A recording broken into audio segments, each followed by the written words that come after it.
ಎಲ್ಲರಿಗೂ ನಮಸ್ಕಾರ. ನನ್ನ ಹೆಸರು ಒಳ್ಳಿ ನಾಗರಾಜ್, ಅಧ್ಯಕ್ಷರು ದಲಿತ ಸಂರಕ್ಷಣಾ ಪಡೆ ಕರ್ನಾಟಕ. ಈ ದಿನ ವಿಶೇಷವಾಗಿ ಹೊಸ ವಿಷಯವೊಂದಿಗೆ ನಿಮ್ಮ ಜೊತೆಲಿ ಹಂಚ್ಕೊಬೇಕು ಅಂತೇಳಿ ಫೇಸ್ಬುಕ್ ಮೂಲಕ ನಿಮ್ಮೊಟ್ಟಿಗೆ ಕಾಲ ಕಳೆಯೋಣ ಅಂತ ಬಂದಿದ್ನಿ. ನಿಮ್ಮೆಲ್ಲರಿಗೂ ಗೊತ್ತಿದೆ, ಸಹಜವಾಗಿ ಇಡೀ ಕರ್ನಾಟಕದ ರಾಜಕಾರಣದಲ್ಲಿ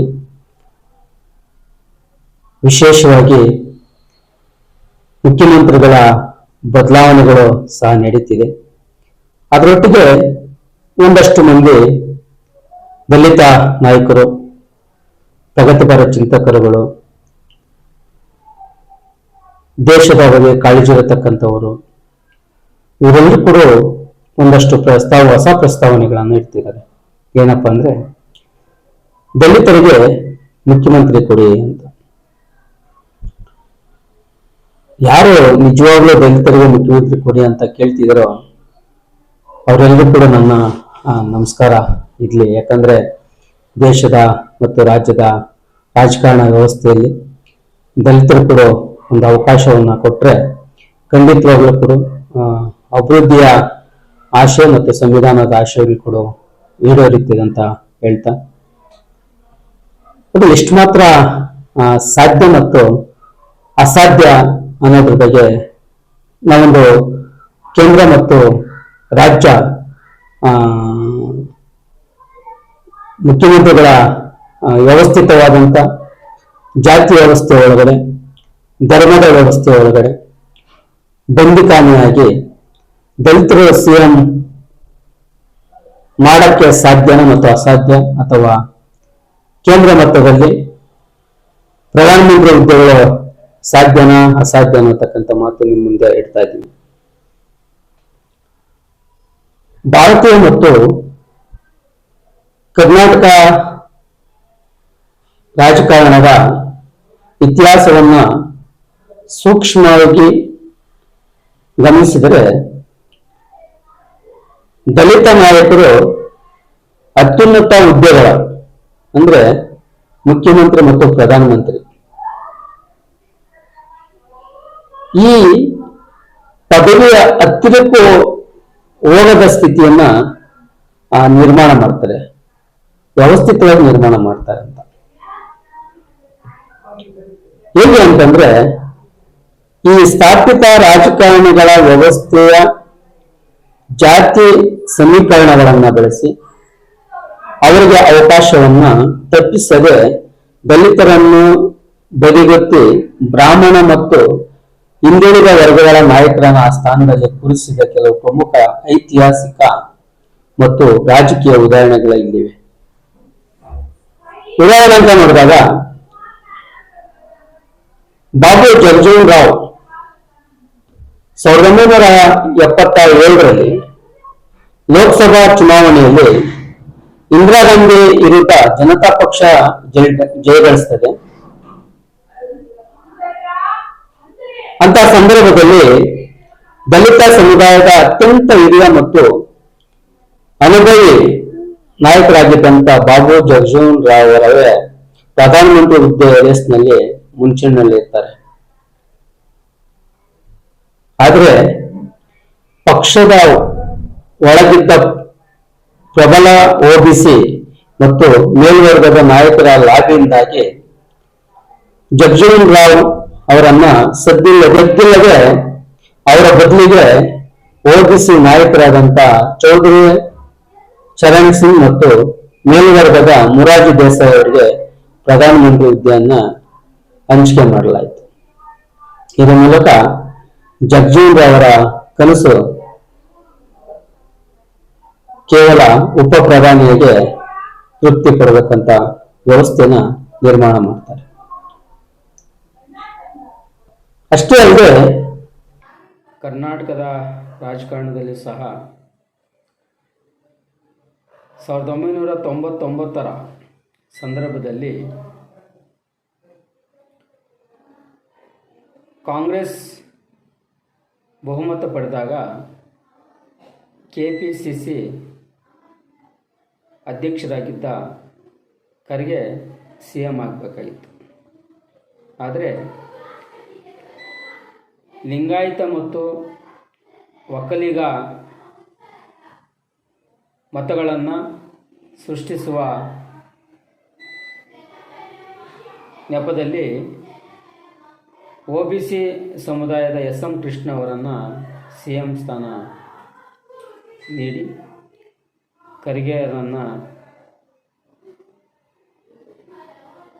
ಕೇವಲ ಒಂದು ಸ್ಥಾನವನ್ನು ಕೊಟ್ಟು ತೃಪ್ತಿಪಡಿಸಿದರು.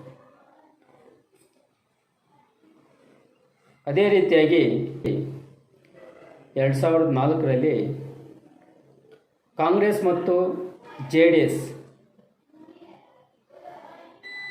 ಪಕ್ಷ ಸಮ್ಮಿಶ್ರ ಸರ್ಕಾರ ರಚನೆಯಾದಾಗ ಖರ್ಗೆ ಅವರನ್ನು ಮುಖ್ಯಮಂತ್ರಿ ಮಾಡಬೇಕು ಅಂತೇಳಿ ಪ್ರಸ್ತಾವನೆಯಲ್ಲಿತ್ತು.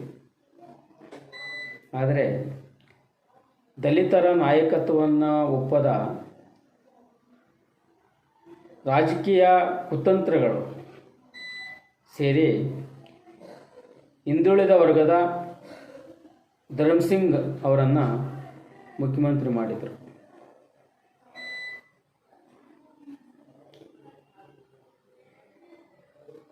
ಎರಡು 2018ರ ಸಂದರ್ಭದಲ್ಲಿ ಸಹ ಕುಮಾರಸ್ವಾಮಿಯವರು ಮಲ್ಲಿಕಾರ್ಜುನ ಖರ್ಗೆ ಅವರನ್ನು CM ಮಾಡಿದರೆ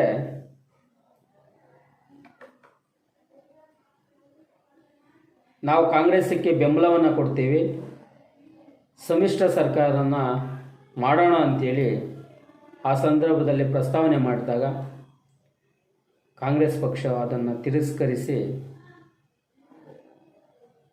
ದಿನೇಶ್ ಗುಂಡೂರಾವ್ ಅವರನ್ನು ಮುಖ್ಯಮಂತ್ರಿಯನ್ನು ಮಾಡ್ತಾರೆ. ಅಷ್ಟೇ ಅಲ್ಲದೆ ಡಾಕ್ಟರ್ G. ಪರಮೇಶ್ವರು ಸಹ KPCC ಅಧ್ಯಕ್ಷರಾಗಿ ಸಾಕಷ್ಟು ಕೆಲಸಗಳನ್ನು ಮಾಡಿ ಕಾಂಗ್ರೆಸ್ ಪಕ್ಷ ಬಹುಮತಕ್ಕೆ ಬರ್ತದೆ. ಆ ಸಂದರ್ಭದಲ್ಲಿ ಕುತಂತ್ರ ಮಾಡಿ ಪರಮೇಶ್ವರ್ ಅವರನ್ನು ಕೊರಟಗೆರೆ ಕ್ಷೇತ್ರದಿಂದ ಸೋಲಿಸ್ತಾರೆ, ಮುಖ್ಯಮಂತ್ರಿ ಸ್ಥಾನವನ್ನು ಕೈ ತಪ್ಪಿಸ್ತಾರೆ. ಇದು ಕೇವಲ ಕರ್ನಾಟಕದಲ್ಲಿ ಮಾತ್ರ ಅಲ್ಲ, ಇಡೀ ದೇಶದ ಪ್ರತಿ ರಾಜ್ಯದಲ್ಲಿ ಸಹ ದಲಿತ CM ಅಂದರೆ ಏನೋ ಒಂಥರ ದಲಿತರ ನಾಯಕತ್ವವನ್ನು ಒಪ್ಪದ ವ್ಯವಸ್ಥೆಯನ್ನು ತಲೆಯಲ್ಲಿ ಇಟ್ಕೊಂಡಿರತಕ್ಕಂಥವ್ರು, ಜಾತಿ ವ್ಯವಸ್ಥೆಯನ್ನು ಗೌರವಿಸ್ತಕ್ಕಂಥವ್ರು, ಧರ್ಮಾತೀತಗಳು, ಇವರೆಲ್ಲರೂ ಕೂಡ ದಲಿತರ ನಾಯಕತ್ವವನ್ನು ಒಪ್ಪದ ರಾಜಕಾರಣ ಈ ಸಂದರ್ಭದಲ್ಲಿ ನಡೀತಿದೆ. ಇವತ್ತು ಇಡೀ ದೇಶದಲ್ಲಿ ದಲಿತರನ್ನು ಜನಸಂಖ್ಯೆ ಆಧಾರದ ಮೇಲೆ ನೋಡಿದಾಗ SC ST ಸಮುದಾಯಗಳು ಮೇಲ್ಗೈಯಲ್ಲೇ ಇದೆ. ಆದರೆ ಅವರೆಲ್ಲರೂ ಕೂಡ ವೋಟ್ ಬ್ಯಾಂಕ್ ಮಾತ್ರನೇ. ಅವರು ನಾಯಕರಾಗಕ್ಕೂ ನಾಲಾಯಕ ಅನ್ನತಕ್ಕಂಥ ನಿಟ್ಟಿನಲ್ಲಿ ಇವತ್ತಿರತಕ್ಕಂಥ ಸ್ಥಾಪಿತ ಮನುವಾದದ ರಾಜಕೀಯ ಪಕ್ಷಗಳು ವ್ಯವಸ್ಥಿತವಾಗಿ ನಮ್ಮನ್ನು ಬಳಸ್ಕೊಂಡು ದುರ್ಬಳಕೆ ಮಾಡ್ಕೊಳ್ತಾ ಇರತಕ್ಕಂಥದ್ದು ನಮ್ಮ ಕಣ್ಮುಂದೆ ಎಲ್ಲರ ಕಣ್ಣು ಕಾಣಿಸ್ತಿದೆ, ನಾವೆಲ್ಲರೂ ನೋಡ್ತಾ ಇದ್ದೀವಿ. ಅದೇ ಇಲ್ಲೇ ಒಂದು ಕಡೆ ಕೂಗು ಶುರುವಾಗಿದೆ, ದಲಿತ್ CM ಕೊಡಿ, ದಲಿತ್ CM ಕೊಡಿ ಅಂತ. ಆದರೆ ದಲಿತ್ CM ಕೊಡಿ ಅನ್ನೋ ಬದಲು ಅದೇ ರಾಜಕಾರಣದಲ್ಲಿರತಕ್ಕಂಥ ಸ್ಥಾಪಿತ ರಾಜಕಾರಣದಲ್ಲಿರತಕ್ಕಂಥ ನಮ್ಮ SC ST MLAಗಳು ರಾಜಕಾರಣಿಗಳು ರಾಜೀನಾಮೆಯನ್ನು ಕೊಡೋದ್ರ ಮೂಲಕ ನೀವೆಲ್ಲ ಒಗ್ಗಟ್ಟಾಗಿ ತಮ್ಮದೇ ಆದಂಥ ಪಕ್ಷವನ್ನು ಕಟ್ಟೋದ್ರ ಮೂಲಕ ರಾಜ್ಯದ ಮತ್ತು ಕೇಂದ್ರದ ರಾಜಕೀಯ ಚುಕ್ಕಾಣಿಯನ್ನು ಹಿಡಿಬೇಕು ಅನ್ನತಕ್ಕಂಥ ಆಸೆ ಬಾಬಾ ಸಾಹೇಬ್ ಅಂಬೇಡ್ಕರ್ಗಿತ್ತು. ಅದನ್ನು ನೀವೆಲ್ಲರೂ ಕೂಡ ಈಡೇರಿಸೋ ನಿಟ್ಟಿನಲ್ಲಿ ನಾವೆಲ್ಲರೂ ಕೂಡ ಕೆಲಸ ಮಾಡಬೇಕಾಗಿದೆ. ಅದನ್ನೇ ನಾವು CM ಕೊಡಿ ಅಂತ ಕೇಳಿದರೆ ಉಪಮುಖ್ಯಮಂತ್ರಿ ತಗೊಳ್ಳಿ ಅಂತ ಹೇಳ್ತಾರೆ. ಉಪಮುಖ್ಯಮಂತ್ರಿನ ಕೇಳಿದರೆ ನೀವು ಯಾವುದೋ ಒಂದು ಸಮಾಜ ಕಲ್ಯಾಣ ಇಲಾಖೆ ತಗೊಳ್ಳಿ ಅಂತ ಹೇಳ್ತಾರೆ. ಇದು ನಿರಂತರವಾಗಿ ನಡ್ಕೊಂಡ್ಬಂದಿದೆ. ಇತಿಹಾಸ ಪೂರ್ವ ಕೂಡ ದಲಿತರನ್ನು ಹೇಗೆ ಶೋಷಣೆ ಮಾಡ್ತಾ ಬಂದಿದೆ ಅಂತಕ್ಕಂಥದ್ದು ನಾವೆಲ್ಲರೂ ಕೂಡ ನೋಡ್ತಿದ್ವಿ. ಅದಕ್ಕೆ ನಮ್ಮದೊಂದು ಧಿಕ್ಕಾರ ಇರಲಿ, ನಾವೆಲ್ಲರೂ ಕೂಡ ಒಗ್ಗಟ್ಟಾಗಬೇಕಾಗಿದೆ. ಜಾತಿ ಸಣ್ಣ ಒಳ ಜಾತಿಗಳನ್ನು ದಯವಿಟ್ಟು ಬಿಟ್ಟು ಒಗ್ಗಟ್ಟಾಗಿ, ಒಗ್ಗಟ್ಟು ಮೂಲಕ ಜಗಜೀವನರಾಗಾದಂಥ ಅನ್ಯಾಯಗಳು ಆಗಿರ್ಬೋದು, ಕರಿಗೆಗಾಗಿರತಕ್ಕಂಥ ಅನ್ಯಾಯ ಆಗಿರ್ಬೋದು, ಪರಮೇಶ್ವರ್ಗಾಗಿರ್ತಂಥ ಅನ್ಯಾಯ ಆಗಿರ್ಬೋದು, ಜಾರಕಿಹೊಳಿಗಾದಂಥ ಅನ್ಯಾಯ ಆಗಿರ್ಬೋದು, ಈ ಅನ್ಯಾಯಗಳನ್ನೆಲ್ಲ ಕೂಡ ನಾವು ಸರಿಪಡಿಸ್ಬೇಕಂದ್ರೆ ನಮ್ಮದೇ ಆದಂಥ ಒಂದು ಸ್ವಾಭಿಮಾನದ ನಾಯಕರುಗಳಾಗಿ ನಾವೆಲ್ಲರೂ ಕೂಡ ಹೊರಬರಬೇಕಾಗದಂತ ಹೇಳ್ತಾ ಇವತ್ತು ನಿಮ್ಮ ಮುಂದೆ ಈ ವಿಚಾರನ ಹಂಚ್ಕೊಂಡಿದ್ದೀನಿ. ಇದರಲ್ಲಿ ತಮಗೆ ಯಾರಿಗಾದ್ರೂ ನೋವಾಗಿದ್ದರೂ ಕ್ಷಮೆ ಇರಲಿ. ಜೊತೆಯಲ್ಲಿ ವಿಷಯನ ನಿಮಗೆ ಅರ್ಥ ಆಗಿದೆ ಅಂತ ನಾನಾದರೂ ಅಂದ್ಕೊಂಡಿದ್ದೀನಿ. ಈಗಲಾದರೂ ಕೂಡ ಒಗ್ಗಟ್ಟಾಗಿಲ್ಲ ಅಂದರೆ ಮುಂದಿನ ಭವಿಷ್ಯದಲ್ಲಿ ನಾವ್ಯಾರು ಕೂಡ ಉನ್ನತ ಹುದ್ದೆಗಳಿಗೆ ಹೋಗಲು ಸಾಧ್ಯ ಆಗೋದಿಲ್ಲ ಅಂತ ಹೇಳ್ತಾ ನಾನು ಮಾತನ್ನು ಮುಗಿಸ್ತಾ ಇದ್ದೀನಿ. ನಮಸ್ಕಾರ.